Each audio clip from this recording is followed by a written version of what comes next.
नमस्कार विद्यार्थी मित्रांनो, मी खैरे सर तुमचे यशोश आप युट्यूब चॅनलवर स्वागत करतो।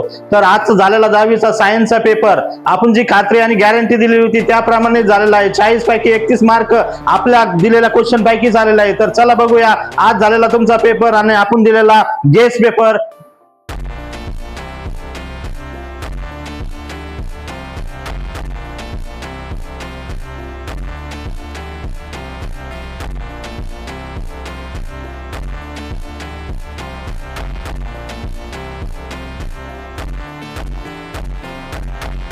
तर मित्रांनो, ग्रॅव्हिटेशनल अनालिसिस करताना आपल्याला कळलं की ग्रॅव्हिटेशन मध्ये एक मार्काचे प्रश्न येत नाही, यामध्ये फक्त तुम्हाला फॉर्म्युलेच येतील।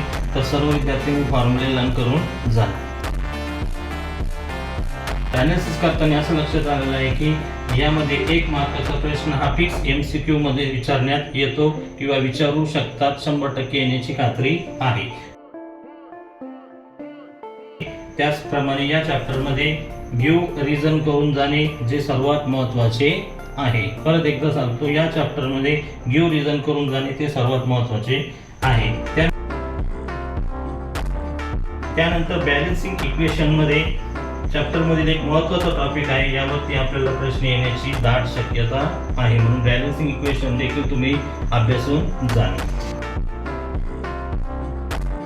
त्याचप्रमाणे या चॅप्टर मध्ये न्यूमेरिकल्स 3 मार्काकरता क्वेश्चन तिसऱ्या पडतात म्हणजे येतात। त्याचप्रमाणे न्यूमेरिकल्स करून जाणे हायर लेवलचे करायची गरज नाही।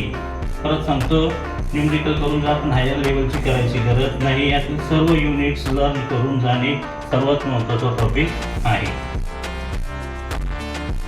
आज झालेला इयत्ता 10वीचा सायन्सचा पार्ट 1 कसा होता विद्यार्थी मित्रांनो? पेपर होता ना आपला जो शाप सारखा आपण जो पेपर दिला होता, गेस पेपर दिला होता, त्याच पैकी जवळजवळ 31 मार्काचे 40 पैकी 31 मार्काचा पूर्ण पेपर आपला आलेला आहे। म्हणजे 85% जवळजवळ पेपर हा आपलाच आलेला होता आणि मी तुम्हाला गॅरंटी दिली होती, खात्री दिली होती की पेपर इथूनच येणार।